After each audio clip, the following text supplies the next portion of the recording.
Welcome back to your newest favorite podcast, Beards and Bitcoins, where BitBoy and JChains get together each week to talk about crypto and things happening in the community.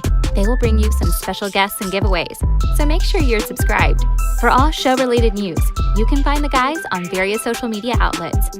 Everything is listed on the official show Twitter account, @BeardsBitcoins. Now, without further introduction, two dudes that have beards, like Bitcoins, and want to talk to you about both, BitBoy and JChains. So what was it we just did? We did nothing. This is our first time on the camera. Turn to that camera and show them how sexy you are, BitBoy. Guys, With the glasses and the hat. Guys, these guys have been trying to tell me that this is a great look for me and I'm very sexy. And I don't believe it. You got this. You like to do the handed chin. I do. This is my move right here. The handed chin. Yeah. That's a picture. That's a picture I use of you, actually. It is. It's like. Yeah, though that's my thinking face. It looks distinguished. So we'd like to welcome our guest, Hank Williams Jr., to the show today. All my rowdy friends. Cheers, Hank. Down, except for these two. Cheers, Stache. I have some sparkling bubbly water here, and He's on his second tonight. I can't cheers you. Sorry. Sorry, water is just the sustenance of life. You know, the prime building block. There's of everything. water. What's that here. from Zoolander? Water is the essence of moisture. Moisture is the essence of wetness. Merman. And wetness is the majority ingredient in beer. That's true. I'll Actually. cheers you to that, good sir. I'm just taking your word for it. I'm not sure actually, but well, would you know it? So guys, we're here to talk about the topic at hand. So who wants to start?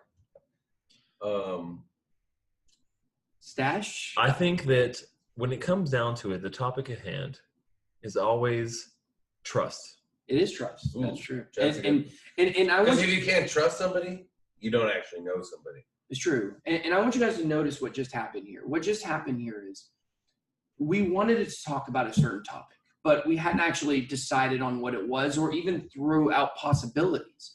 True. And what happened here is we trusted Stache to come up with the topic. And he did, perfectly demonstrating the topic at hand. And that topic is trust. The topic is trust. Right. And so now, how will you build trust? And this will be the essence or the genesis of the conversation. How do you build trust into crypto? Well, that's a great question, but really it's almost a moot question. Okay. Because the fact of the matter is that what we've known as trust in the past is not what we know as trust in cryptocurrency. Exactly. Crypto was created because it facilitates a new level of trust. Because people couldn't be trusted. Well, trust is something that you give when you talk about, the trust that you give in certain systems, right? We'll talk about a monetary system, right? We say, hey, here's this dollar bill. I have a dollar bill, right? In my pocket. As a matter of fact, here, I'm going to pull one out right now. And I trust that dollar bill is going to be worth $1 And wherever exactly. I take it. And I And so you got trust this- that when Stache reaches into his pocket to show us something, that it is going to be Well, what he says it is. Well, when you look at what this thing says right here, this $20 bill right here in the back, it says "In God We Trust." Okay, sure. You want to talk about money as a separation state, you can get into that issue.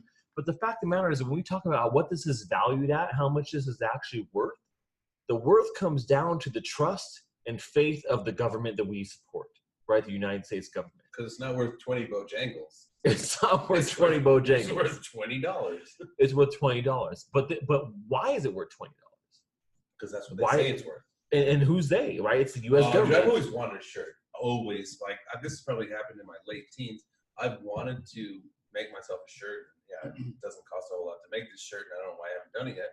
But it should say, who are they? Right. Who are they? Because they always, they They. say this, they say that. But Well, who are they? When most people say they say, what they're referring to is something that they have read or digested intellectually, and they don't know how to properly credit the source, or they don't want to go through the problem of saying, well, I read on, WashingtonTimes.com by this author. I can't remember the exact author, but they said this statistic. But it's just easier to say, oh, they say that Portland, Oregon doesn't get as much rainfall as Atlanta, Georgia. You know, Exactly. Who are they? And I just explained it to you. And that's another element of trust. Exactly. Right? And we've had a breakdown of trust here. Sure. As JChains does not seem to believe. I just can't believe this is not Hank Williams Jr. It all comes down to trust. You got to verify that it's not Hank Williams Jr. So you guys actually don't know this, but you know, I'm known for wearing a backwards hat, you know. But the truth is it was only because my cowboy hat won't fit on my screen. I actually am in real life a cowboy. Makes sense. Makes total sense. Actually. Revelations. It does. Revelations. Did you like the push? Yeah, I do it real quick. Like the push was perfect. Yeah, it was lit. It was lit. But I would disagree with you guys on something when we're talking about the money system and how much something is worth, because it's not really that the U.S. government is saying, hey, this is how much a dollar is worth. If you own a business, you set your own value in dollars and how much you feel like that business is worth, right? So I could go, in real estate's a prime example of this. You know, I can go in Atlanta area, let's say the metro area, and I can buy a house for $250,000 that is a really nice house, has an acre of property, has a lot of nice stuff.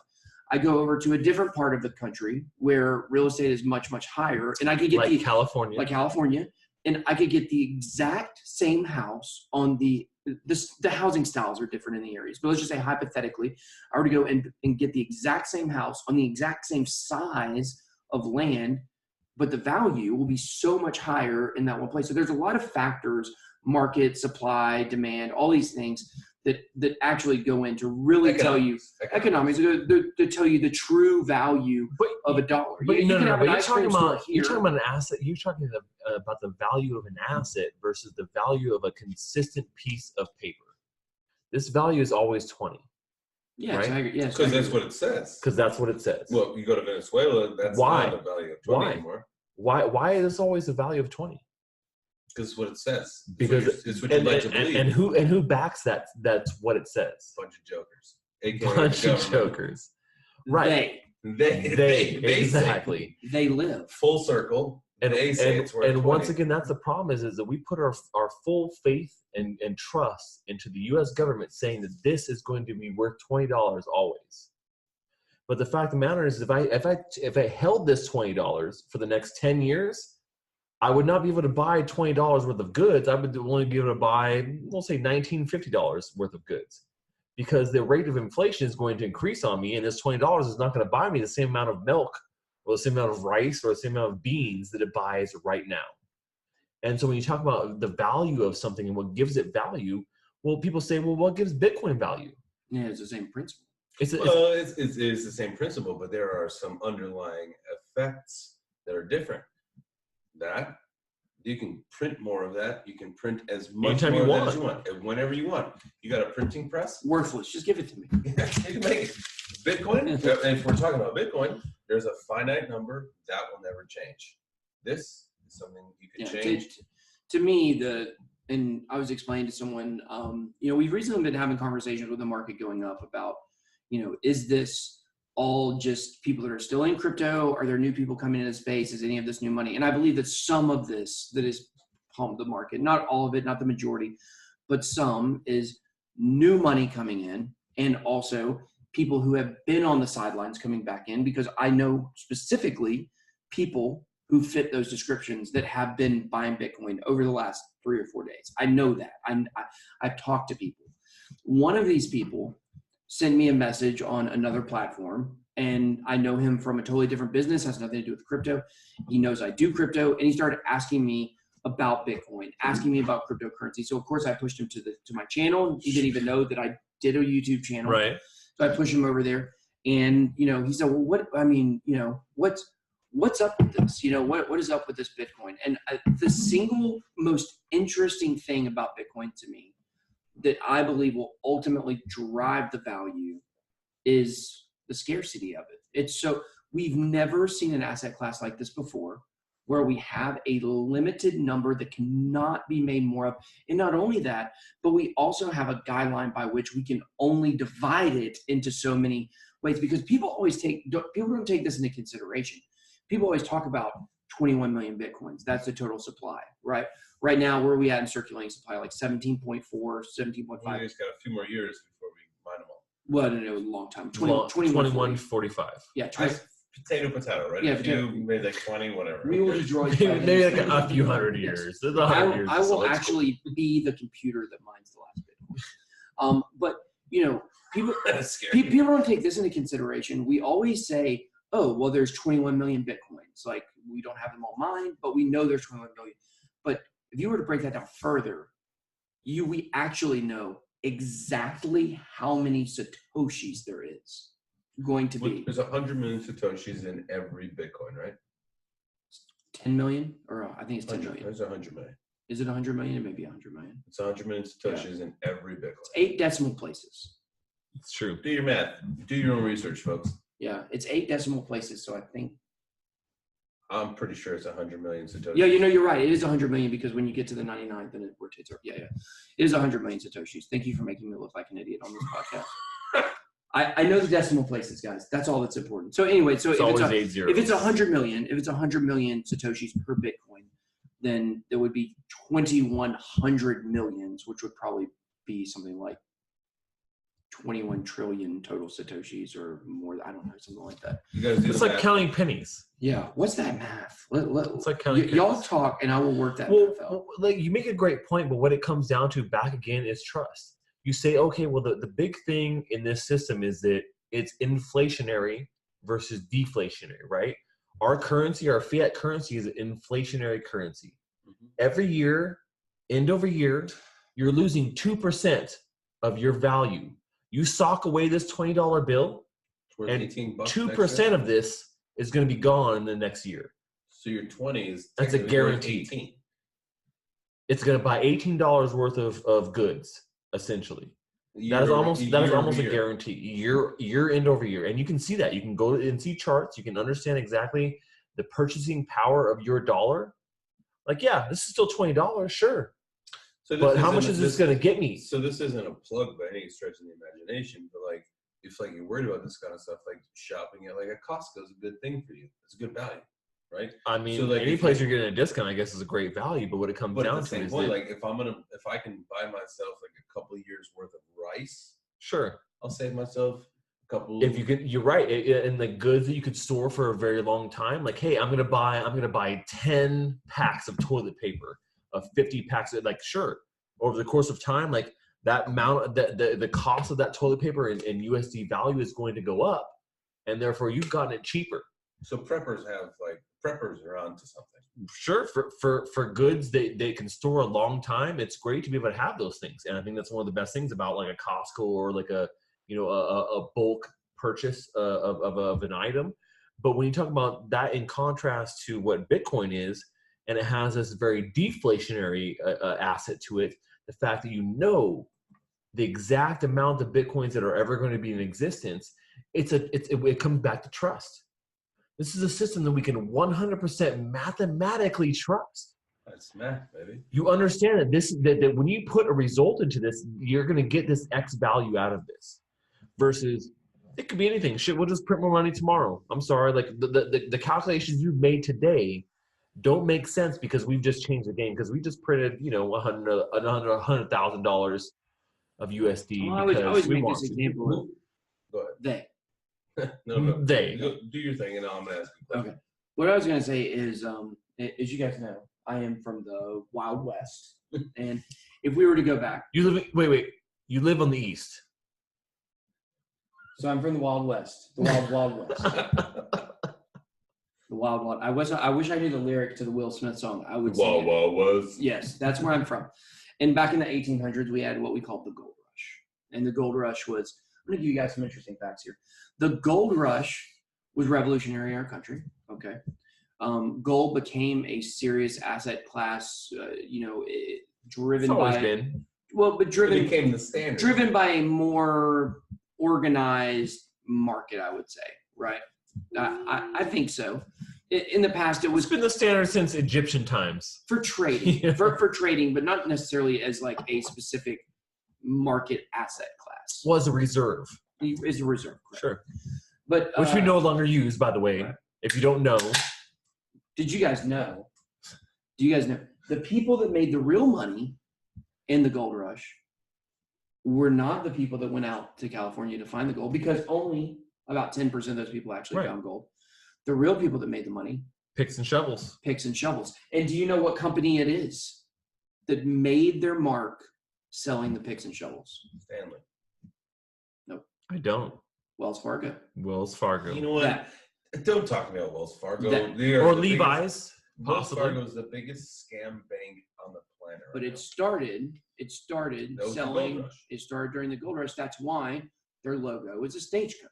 Mm-hmm. You know. And that's So, why they scam people. Well, Wells Fargo also got into the delivery of things, and that's really where the stagecoach came into play. Is that when you talk about mail delivery or package delivery, the Pony Express. they were doing exactly. They were doing early issues of that type Horses of in delivery bags. of goods, right? And so I think that was the natural I'll say transition. open ride. But it was a natural transition. Transition made sense when you talk about value transfer, right? Well, there wasn't an easy way to transfer value across the country. And so if you want to transfer your value, that we transfer. Exactly. Official money markets. We've come from picks and shovels. Yeah. Of hey, here's how you can transfer value from a buying or a vein of gold in a mining mountain to mining. Exactly. Exactly. Oh, mining to mining. That was a good one. But from there, Stash that joke, my friend. but from there and to actually value and transform it to across the country to a major bank on the East Coast is something we'll say. Well, when we talk about gold, my whole point, aside giving you guys useless trivia facts, which I'm quite good at, was to say that let's take gold for an example. Mm-hmm. And even something as pure as gold that's mined on the earth, it's manipulated, not intentional, willful manipulation by people, but it's manipulated in a sense, the value of it, by the amount of gold that we have. So if tomorrow we were to go to this meetup and somehow the earth were to split, there were to be an earthquake, the building, the conference center just cracked down the middle, and all of a sudden we were able to look a lower level. You remind me of a wrestler right now, like with this get up and with the listen. We're going to the core of the earth. The core. Snap into a Slim Jim. But you have a Slim Jim? No, but I do love we have no food here. Right? No, we probably should have got some food. Probably should. I needed another bubbly water. So, but the earth were to split, and all of a sudden, underneath the conference center, we were to discover an underground cavern that people did not know existed of gold. And there's so much gold in this underground cavern that there's enough to give every person in the world $1 million worth of gold. Sure, sweet. Right? What is that going to do to the price of gold? Well, it's going to make it not worth $1 million. Okay, here's the deal. It's like right now you're telling us a fictional story. This is a hypothetical. No. Hold on. What's real? It's not is talk about outer space. Exactly. Right Boom. now. Boom. Exactly. Right now. That's where I'm going. Okay, so yeah. Let's fast so forward. no man has gone before. So go for it, because no man has gone yet. But we're already making plans. You're right, to go to outer space to mine minerals, to mine things like gold. So much gold floating around. There is it's a real thing. It's not like a joke. It is a 100% billion-dollar industry going into mining asteroids. More than $1 billion. In 2020, multi-trillion dollars of gold floating around in space. In 2021, we are sending a spacecraft, an unmanned spacecraft, to a floating asteroid around, I believe it's Saturn, it may be Jupiter, but it's somewhere in between one of those two planets. And hopefully by 2040 to 2050-ish, we are planning to figure out a way to send space miners out to this asteroid. This asteroid has enough gold on this asteroid to give every single person in the world $9 billion worth of gold. Yeah. Now, if we were to give everyone $9 billion worth of gold, all of a sudden, gold has no value. Right. And that's the difference between gold and any other asset class, any other valuable precious metal that we have in Bitcoin. It cannot be increased. There's no hidden supply of Bitcoin. The closest thing we would have to that is everyone assumes that Satoshi has... What about Bitcoin Cash, man? Everyone assumes... Sorry. I'm kidding. You ruined the entire podcast. But everyone assumes that Satoshi has between 600,000 to 1.1 million Bitcoins. And the fact that those are out of circulation is baked into the price. If somehow those were to come back in, there would be a limited effect on it. It would be limited. It would be a huge short-term effect. Yes, huge short-term effect. Long-term, it would not have that much. It would stabilize pretty quickly. Well, of course. But when you say stabilize pretty quickly, actually, I don't agree with that. I think it wouldn't stabilize quickly. I think it would take quite a bit of time for something like that to stabilize. I don't think so. When you talk about a liquidity of 600 to 1 point something million Bitcoin coming back into the system as being, tradable, as being, accessible to buys and sells, I think that actually has a long-term effect. I think 5-10 year effect on that. Now, in the bigger picture, do I feel like it's going to have a major effect? I think it will short term, but I think eventually it will even out because it is a mathematically limited system. Once again, it comes back down to trust. You understand that no matter what happens, this result is going to come out of what you've trusted. Now, we don't have that right now with most traditional banking systems. You can do so and so. You can make a transaction, and then the fact of the matter is they can reverse it, or someone can dispute it, and something can go back, and some third party can come and say, nope, no, we're going to take the money back from you because that sounds like movie. Because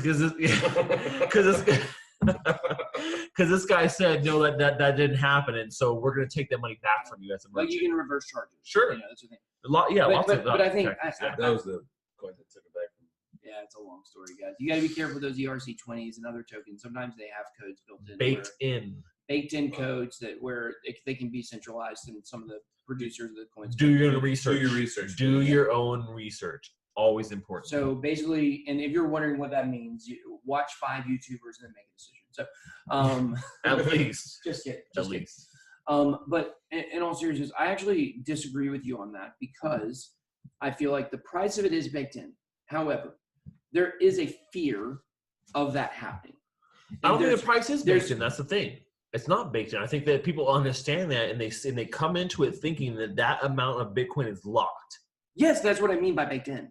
That's what I mean. But they don't bake that into the price. Like they don't bake that into the understanding that the price now also considers the fact that these are locked. Like they do, but the notion of the fact that they could be released at any time is not baked into the price. So saying the price of Bitcoin is now versus what it could be if these Bitcoins are. We're saying the same thing. We're saying the same thing. Where we differ, here's where we differ, is I believe that if that were to happen, that all of the tension and fear that's a possibility of happening, kind of like doomsday scenario. Sure. Okay, now it's happened.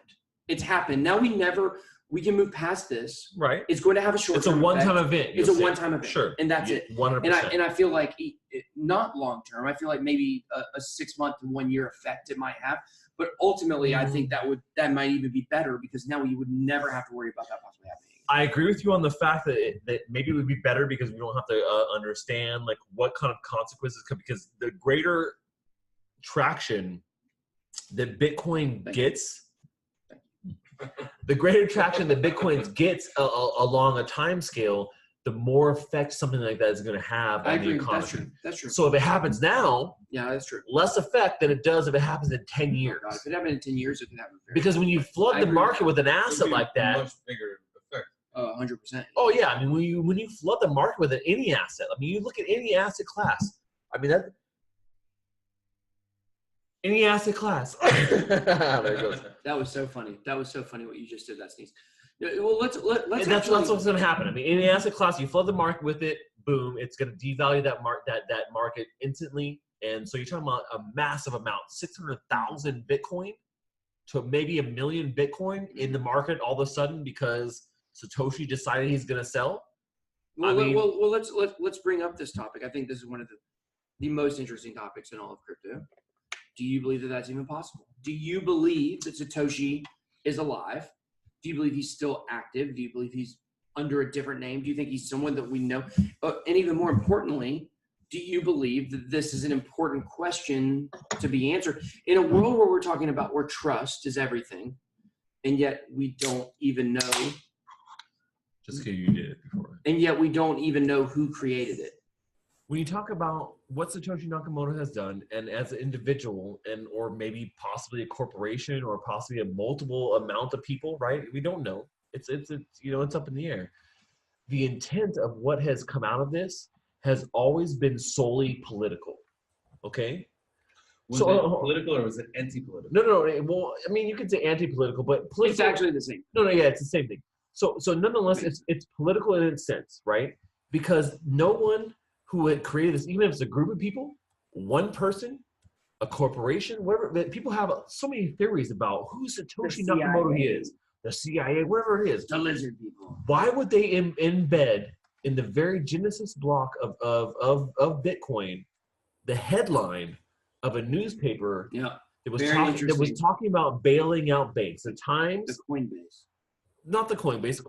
The Coinbase wasn't around at that time. But no. The Coinbase, the arbitrary data that you can put inside of it. One of the keys, I think, when you look at like why this was created and who created it and the purpose of the intent, why would an entity, or why would some entity put that kind of information in the Genesis block if they didn't believe in what Bitcoin stood for? If it was some sort of, like well-crafted conspiracy, why that? Why would you do that? Like that to me, that looks like a marker of someone who's a cypherpunk, not some corporation or not some government entity. Why would they create something that would take power? Right, because that's what it does. And that's exactly what it does. You're right. Bitcoin is essentially sucking power from the traditional system and saying, you can opt out. You have a choice now. Whereas you had no choice before.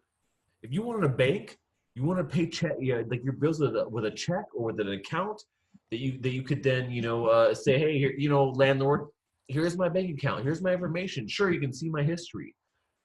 Why would you support that system when you're creating it? Like, so that makes sense to me. Yeah, exactly. It came out of the whole 2008 collapse of financial sovereignty across the globe. This wasn't just the U.S. This was everywhere. But did it really though? Like, did. But did it really? Because do you think that I'm a victim? I can tell you right now, man. Well, I know the 2008 collapse was a terrible collapse. That's not what I'm saying. But for someone to write, for Satoshi to write this white paper and create this monster that Bitcoin is, like it's a behemoth among cryptocurrencies. Like it's something that has more. It's an iteration. It's an iteration. It was not the. It was not the first idea. But it is the iteration. Right. It has become the predominant iteration. But there was these ideas. These ideas existed before Bitcoin. Digital gold, whatever. Yeah. But I'm saying, I believe that Satoshi probably had been working on this in his mind longer than just 2008. 2008, he just like, oh, you know what? Here's a collapse. I'm going to make this thing. I think this was ongoing. It was a trigger. I think maybe that was the thing that kind of sped it up, or said, man, now I wish I would have had this available already because I could have secured my assets and not, lost money. But timing is everything. Yeah. We've seen that. I think we've seen that in crypto. Timing is everything. I do think that is something that, not necessarily the trigger for the creation, but the timing of it coming out, resonating with the average person. I think that played a huge role. Of course it did. That's what it comes down to all projects. Yeah. And then you also look at internet censorship. And when it comes to, and not just even individual platform censorship, but censorship by ICANN, by the government is able to shut. Yes, they're able to shut down websites. And that's just a lot of shit. That they can do that. Yeah. Well, is it like on some hands it is, but if I'm running a human, is it China? If I'm running a human trafficking website, don't you think? So are you the judge and jury? Not you.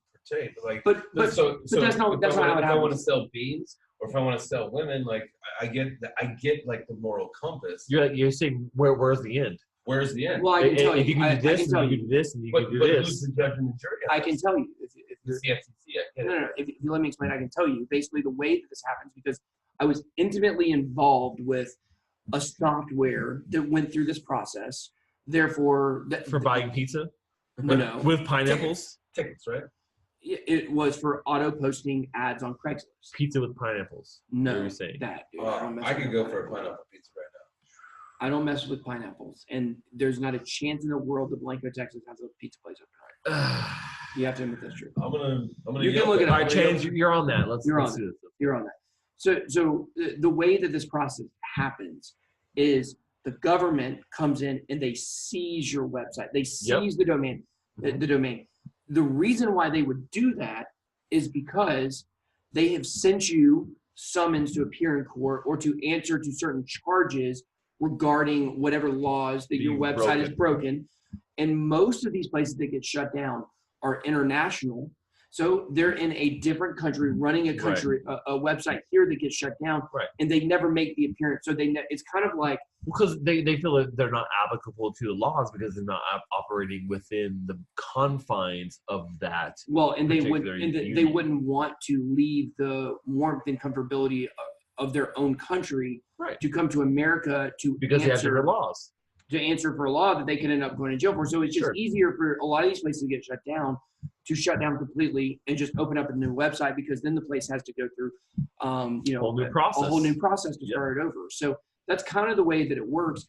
But there are some things that have got caught up in all that. Like take Backpage, for instance. Backpage is a Craigslist competitor, and they refuse to take down the prostitution, the prostitution section of their website. It's just like any other classifieds ad. They have stuff for jobs, they have stuff for pets, they have stuff for prostitutes as well.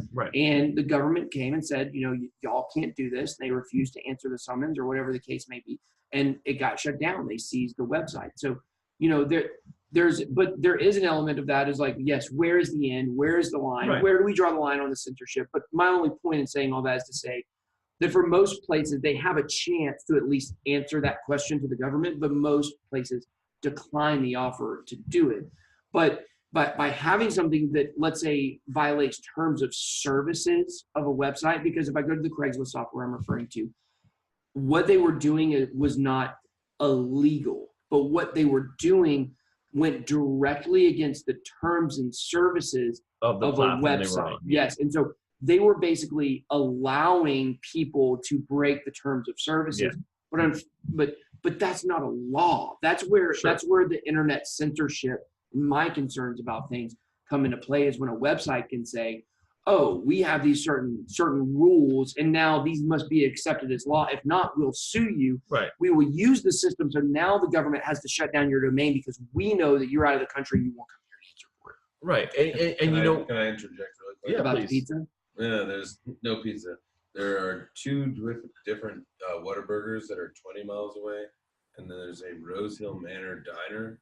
It's 16 miles away. It's open 24 hours, just in case. Burn. Not happening. So. Burn? Yeah, it's a burn. Yeah, like we're not going 20 miles. Yes. 16 for the diner. Well, I've had 2 sparkling waters, bubbly waters, and honestly, bubble water, baby. My stomach is just doing knots right now, and I really don't know if I'll be able to drive. As obviously I am the driver in the group of clearly the driver.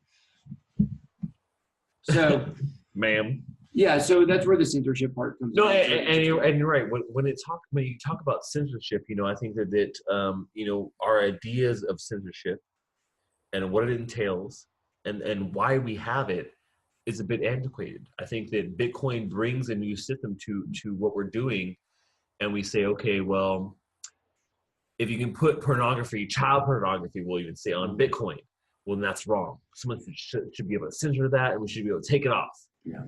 And I don't agree, obviously, with the fact that we have, something like that could be on a blockchain like that. But to be able to understand that the support of something like that is not going to be supported by a majority of the people who are using that platform. So how's it policed? It's policed by self-governed. It's self-governed, exactly, and that's what it comes down to. But you can't keep child porn off the internet. No, hold on. Here's the difference. Is it when you talk about being attached to a blockchain, a form of keeping track of things, every person who's ever touched that particular piece of information is now being identified. Yeah. They have some sort of tie to themselves because it is now on the blockchain, versus when you're on this dark web and you have no idea what's going on. Yeah, exactly. Or you're doing it in back alleys or whatever it may be. These people are shrouded in secrecy and mystery, and you don't know who they are. I will tell you guys this. I went to Reddit one time and found a question that was, what was the craziest thing you've seen on the dark web? Don't ever go there.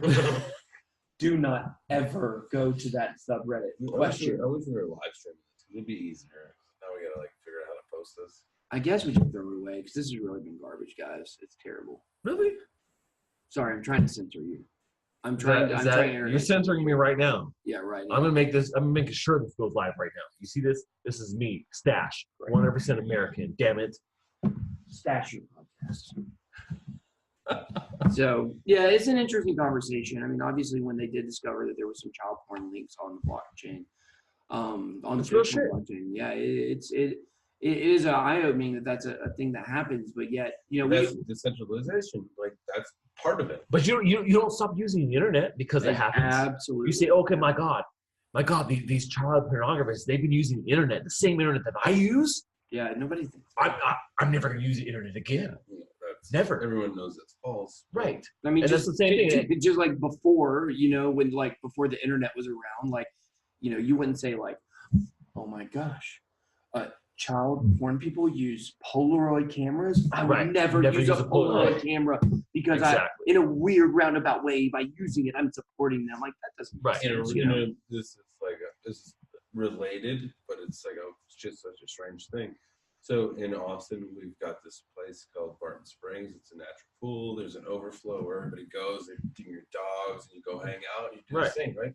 My wife and I are there one day. We're hanging out, having a good time, and I see this cringy old dude with a video camera, just surveying, right? Scoping, right? And then all of a sudden, he's locked into something, and I take my eyes and I look what he's locked in. Child. There's a family with a small child. The little girl is naked, splashing around in the water. Dude's locked in on this. Oh my God. Locked in. I walk up to him. I was like, I know exactly what you're doing. You got two options right now. Walk away. Walk away or get the chain released. No, I was like, you give me your camera or I call the cops. Mm. And the guys those are those options. I mean, that would be the two options that I give the guy. So you walk away, or I'm going to beat the shit out of you right now. Oh no! There's no cops involved in that one. I was like, you give me your camera, or I call the cops. And the guy's like, blah, blah, blah, blah, blah, blah. I don't know what you're talking about. Was he a whale? He's a cringy old man. I was like, again, all right, your options have now changed. You give me your camera, or I kick the shit out of you. Mm. And I'm like, I know exactly what you're doing right now because I'm not blind. I see what you're doing. Mm. It didn't go well for this old gentleman.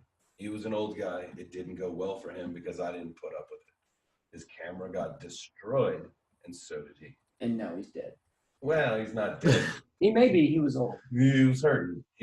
Well, that's what it takes. And I think that's an important part is that, society and people need to step up. They need to recognize and see these things. But it's not always easy to see.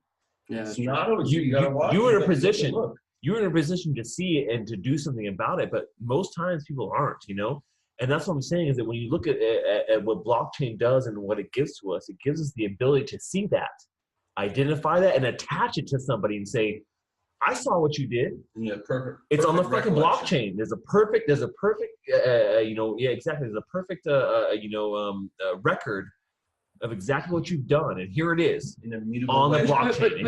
But doesn't that bring up another important issue, which is, and I've always been a little concerned about this, is the permanence and the immutability of things being tied to people.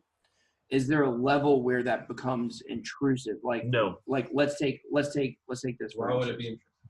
Well, let's say that if you're not doing the wrong thing. But what if what if you did the wrong thing when you were 18 years old, and then 40 years later, that thing is still attached to you, and maybe it wasn't even something that was crazy. We've been talking about sex crimes. That's tough shit though. I live in Texas. I have a DUI. I got caught drinking and driving a number of years ago. It doesn't matter if I get another DUI 1 year from now or 40 years from now. It's the same thing. I would have to spend 180 days in jail because it would be my second, and there is no differentiation. Well, but more that's the what way I'm life- referring to. But I get what you're saying. But that's the way life is. Like you don't get like, you get a second chance because 30 No one years remembers. passed. We're not gonna remember. It's kind been of guys, that's 7 kind of a scary years. proposition though, because I It is I what have it a lot is. of very sketchy stuff in my past. Before the internet of record. Like, before the internet of record, I was a criminal for like many years, a drug addict. Like I went to rehab, 13 years ago, and I've been sober ever since. But the story of your past doesn't necessarily dictate your future. Well, right, and that's real life. Exactly, that's real life. And However, that's something that a system like this that should take in consideration. but okay, will sure, an sure, employer you- take that into Well, I mean consideration? that doesn't matter. I mean, whether an employer will now or not without blockchain doesn't matter because they can still get access to those types of records at this point.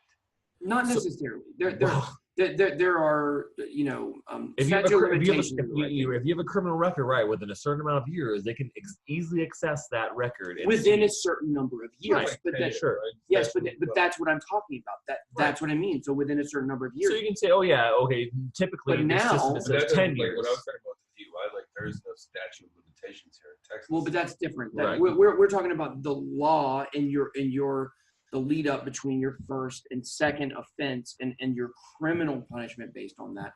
We're more talking about a societal reputation that you have Sure. that would affect, I got arrested. I've been in jail 5 times. I've been arrested Damn, 5 times? 5 times. I've been Okay, but how long have you spent in jail though? not that long because I had very codependent family that always bailed me out. Well, that's nice. And that led into me continuing to run my problems. And between 18 and 24, I was arrested 5 times. And if it's been more than a week, then that's when you start to get like. quick I've been there for a sidebar. week. I'll tell you right now, I've only been arrested twice. I've been in jail for at least over a week, dude. Quick sidebar. I think this is why you and I get along so well because we've got a very, very similar past. Yeah. Very like the story that you just told, same thing. And I had a very, very supportive family that kind of picked up the slack where I left off. And there was a few times where I got locked up, but they would snatch me Well, out. see, I just didn't get caught a lot of times. I think I was a little more sly than you guys. I did not get caught many, many, many more times than I did get caught. I mean, yes. Yeah. So, But it all the point is, full circle. most people, when they meet me and I tell them the story of my past, they say, I can't imagine you doing drugs. I can't imagine you living that life. I just had someone tell me that before. The immutable information of your past does not dictate who you are now. Exactly. perfect. That's 100%. And that's what comes out. But that's what you're saying. You're saying is, but if this information is immutable, and if it is in the blockchain, and I can't ever change it, it can never go away, then people will always judge me based upon what's happened in the past. But if I go for a job interview and you come for the same job interview, well, someone who's never been in trouble before goes to the same job interview. 15 years ago, I had an event. I'm just making this up kind of, but it's roughly true. I had an event where, I assaulted someone. XYZ happened. Well, specifically assault. Specifically assault. I assaulted someone. Okay? Sometimes someone they need to punch in the face. And you know what? It definitely, well, a couple of the times it needed to happen. Some of the times maybe it didn't. But, assault. And now it comes down between me and another person. Right. And they're looking and they're trying to figure out, who they want to hire. And because now there's no statute of limitations per se on the amount of background that an employer can find, now they can look back and see that and they can use that as a determining factor. But in reality, 15 years later, my life is totally different. And that really is not even relevant to what happens in my life now. You might be more well qualified than this other candidate, but you had a past issue. Yes. But would an employer be able, would a, Of course. I'll say a normie employer, someone who maybe operates on a certain level, a hiring manager for a small company, could they actually look and say, even though this person has this terrible mark, maybe it was marked down to a misdemeanor, but in many cases it could be considered a felony 15 years ago, and say, oh, I'm not going to let that affect when all other things are the same. And that is something that I am concerned about with the immutability. But let me tell you what they're going to base you and judge you on before that. They're going to judge you on your Facebook profile. That's true. or they're going to judge you on your Instagram God, I have a profile, fake Facebook profile. My name's not the or same. they're going to judge you on your Twitter. Ricky Bob. Because when you talk about those President. things, sure, maybe it's on the blockchain, it's there forever. But the fact of the matter is, they're going to judge you so much quicker based upon your social media and the common things you post out there versus the major thing that may then be posted to social media Because they don't to the want blockchain. they don't want a liability for their company. Right. And Okay, that's what now it comes down to. let's go down that rabbit trail because Okay, go down the rabbit trail of JChains and we'll take a piss. so let's We'll tap out when you're back. We're tapping. yeah. So we'll take that and I'll raise you a when you're 18, when you're 17, you have a Twitter profile and you say something absolutely terrible to somebody. Would it be racist? Racist, homophobic, Whatever it is. transphobic, phobic, whatever. Social, Conservative phobic, whatever. Whatever kind of social issue it might be. Yeah. Like you are held to a standard right now, whether you know it or not, Yes. whether you agree to it or not, because you might be a child, you might be an uneducated person, you just might be someone who's Also, what people don't take into consideration is maybe you have some really mean friends and they don't care about taking your phone when you go talk to your mom. You're a teenager, your mom calls you up for something, your phone's sitting somewhere. Maybe they use who knows, maybe they use a picture of you to open the face lock with or whatever it might be. Or maybe you just a password, they know your password. Maybe you just leave it unlocked, you're watching Netflix and you go upstairs and your friend who is the type of person that doesn't even care about anything or any social constructs takes your phone and types something terribly racist or homophobic or just graphic in content, a picture of something, whatever it is. And now, 25 years later, you still have to live with the repercussions of that. To me, it's kind of it's kind of this Pandora's box, I feel like, that people don't really talk about with blockchain and ledger. And I'm super pro crypto, but I do think that these are questions that, need to be entertained is does this type of stuff, how do you defend yourself against this kind of thing? And this is where it gets a little more complicated because this takes it even another step. How can governments actually take advantage of things that people have done in their past to work into controlling the people more? They already do. Of course they do, but with blockchain, it's immutable and they can use things like that against you forever. And to that's me, fine. it's a Like, little it concerning. happened. It happened. Like those are the things you got to understand. Yeah. Like, okay, look, what you're saying is a system where, like, hey, I did something and I fucked up in the past, but hey, after 7 years or 10 years, no one's ever going to know and it doesn't affect me anymore. Well, bullshit, it still affects you. But why do you think we do that? Why do you think we do that as a society? Right now, the way that we've been conducting society, It's arbitrary. 7 years, 10 years, 5 years, 2 years. What the does it number matter? isn't important, but this is the reason. It is important. That's the whole point. Well, I mean, to some extent it's important, but the difference between 7 or 10 years is arbitrary. It doesn't matter. That's what I'm saying. That's But my point here is that 7 years, 10 years, the reason a million years. What does it matter? the reason society is set up, like our society specifically, because that's all I can speak of is what I've experienced, Sure. is set up like that is because I believe that the powers that be, the court system, whatever, it understands. You can make the argument that it understands that people change over time, which is to some extent, but more so, it's geared to help out younger people whose brains are not fully developed that make terrible decisions. And that's part of growing up. And if we were to go back to the 1950s, kids were making the same terrible decisions. They were different. Instead of shooting heroin, the teenagers might do now, they were, stealing some cigarettes from the store and smoking out back, whatever the case might be, right? But they're growing up in a time where the repercussions of their actions were not as severe as we have now due to the amount of Big Brother that we have and social media. And now we're going to take this another step further and say everything that you do illegally, like if we were to say have a legal blockchain that's full of information on people's criminal records, and we were to say that now this stuff will be on your record forever for all to see. And it opens up interesting questions of transparency and privacy and It how does. it kind of runs Sure. counter to decentralization and blockchain. It's interesting to me. It's something that I've thought about a lot, being a person that's totally 100% changed from who I was when I was a Right. teenager and in my early 20s. And still to this day, I've had to live with some of the consequences from what I did during that time. But it makes me feel sorry for future generations in some ways. Okay, Well, you got to think. they're not gonna- You got to think God didn't grow up now.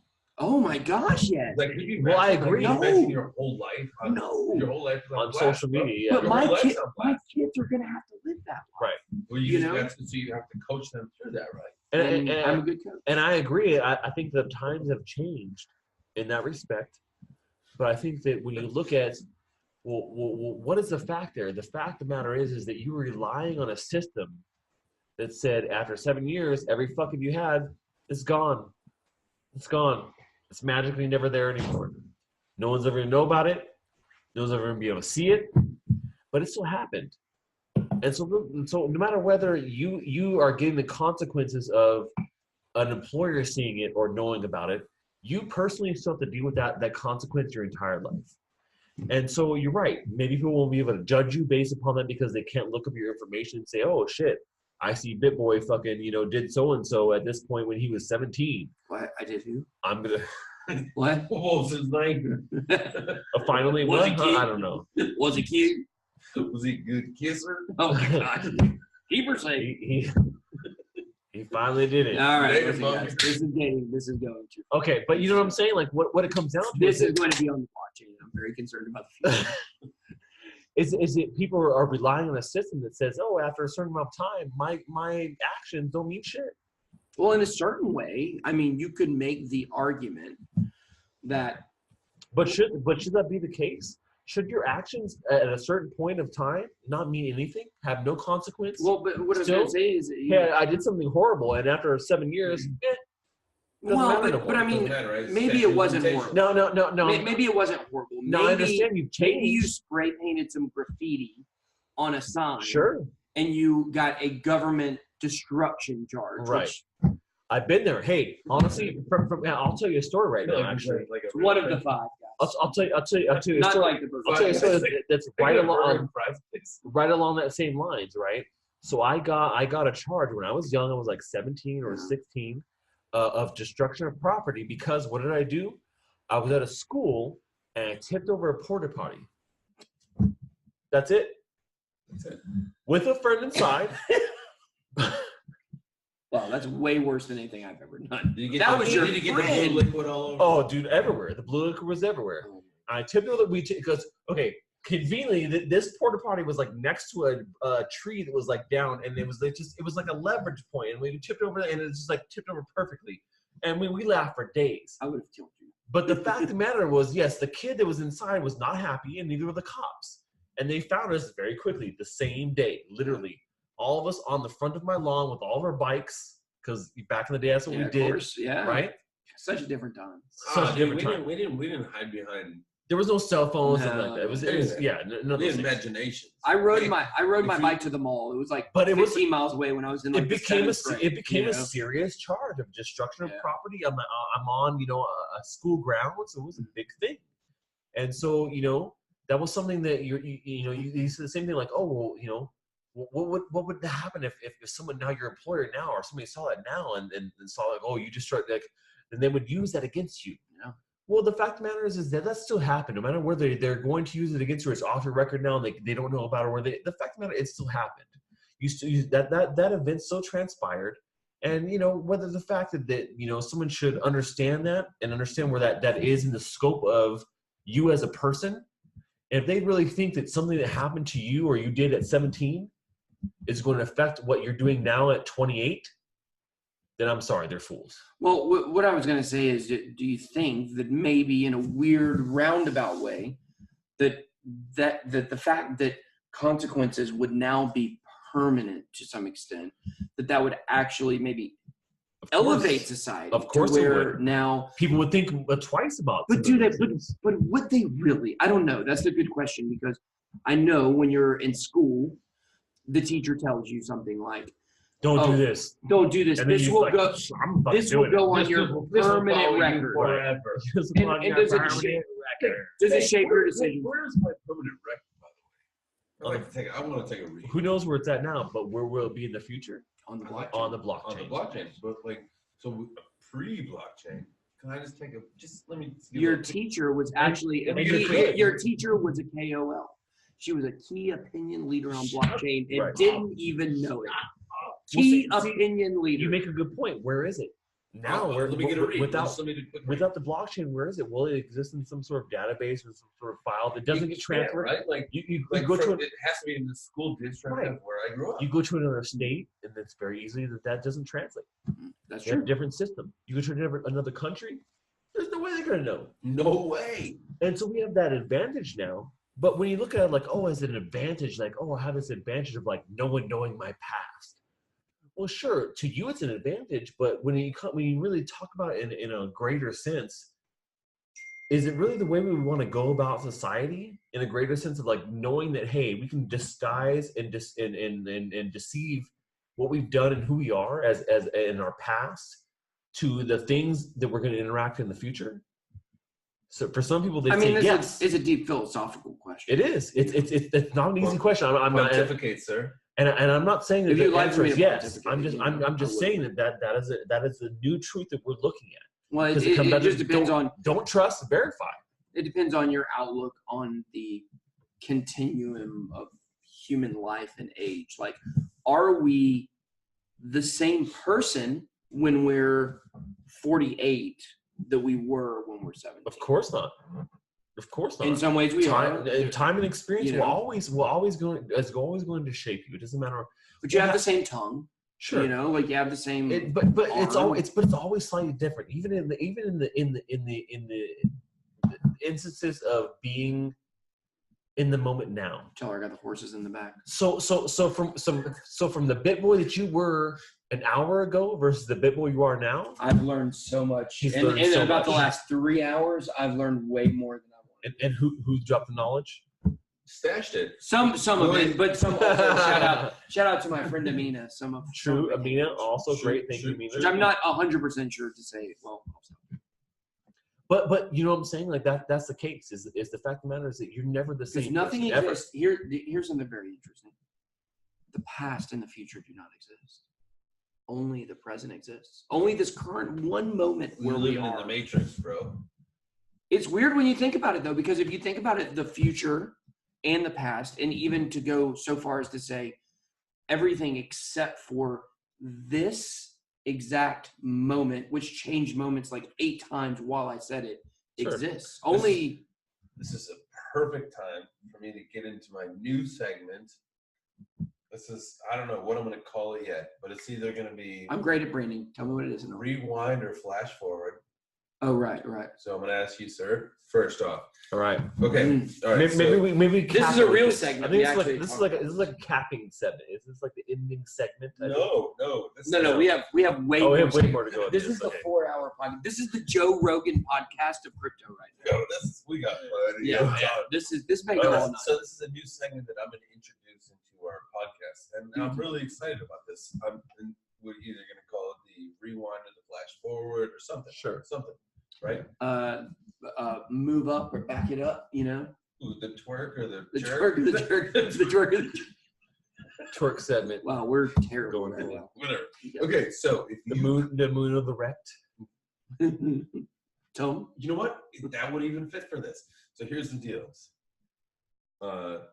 You have your knowledge, so you get to make this decision right now. It's a Mhm. very interesting decision. You can rewind 5 years to make your decision to blast yourself right now, or you can be where you are, flash forward to 5 years, Mm-hmm. and then come back.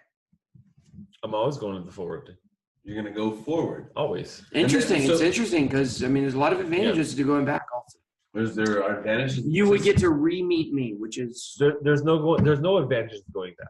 I'll tell you right now. Because There you is. could buy Bitcoin at a lot cheaper than it is right now 5 years ago. that's true.